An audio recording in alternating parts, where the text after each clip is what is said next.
Saya punya Tuhan yang luar biasa.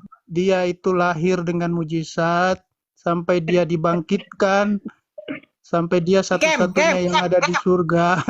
Itu kan diceritain sama Pak Haji tadi, luar biasa. Mengasumsikan arti kata kasih itu yang diajarkan Yesus itu nggak seperti itu, Kem. Maksudnya begini, coba pakai logika lah dulu ya. Ditampar pipi kiri, berikan pipi kanan, ada yang meminta bajumu, berikan, itu memang betul.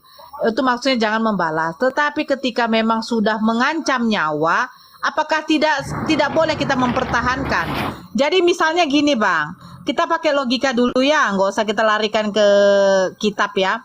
Kalau datang pencuri tengah malam, mau mencuri, emang Bang Kem diam aja, nggak membela, sementara salah satu anak atau istri abang sudah diancam gitu, mau dibiarin aja gitu? Logika kita itu maksudnya. Enggak, dihindari bagaimana? Kalau sudah datang dia membawa parang, bagaimana cara kita menghindari? Gini, Bunda, puji Tuhan sampai sekarang saya belum pernah mengalami musibah seperti itu. Puji Tuhan. Jadi saya yakin Tuhanku itu menghindarkan aku dari niat-niat buruk orang.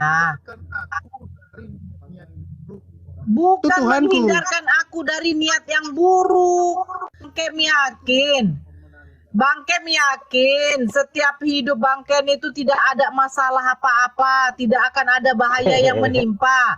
Nggak kayak gitu juga konsepnya, Kem. Kalau masalah atau bahaya yang akan menimpa sudah banyak saya alami.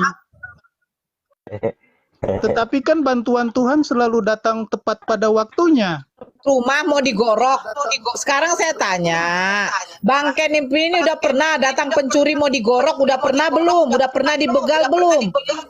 Puji Tuhan, sampai sekarang belum pernah saya mengalami yang seperti itu, Bunda. Karena saya yakin Tuhan itu menjaga saya dan melindungi saya. Kan konsepnya Kristen begitu. Angel. Pak Haji, kita begitu ya Bang, orang nggak mengerti di Alkitab kita nggak dipahami orang itu. Wis angel wis. Kami dulu. Sekarang logika kamu lah dulu ya. Kalau datang ada pencuri maling tengah malam mau dimaling rumah kalian, harta kalian, itu kalian diam aja. Ya udah kasih aja semuanya. Iya. Logika aja lah dulu. Nggak usah kita bernarasikan begitulah mereka yang tidak mengerti. Sekarang aku tanya dulu sama kau Mr. Chow ya. Kalau datang pencuri di rumahmu, udah mau digorok itu binikmu dengan anakmu, kau diam aja. Kutanya, kau diam aja. Jangan sampai digorok. Tanya aja mau apa. Itu beda lagi. Mau ambil apa? Sudah ambil aja. Banyak terjadi kasus kayak begituan. Kamu mau diam aja? Itu yang kutanya. Iya, tanya aja sama dia. Kalian baca berita apa enggak sih? Tanya aja sama dia. Kamu butuh apa? Bodoh.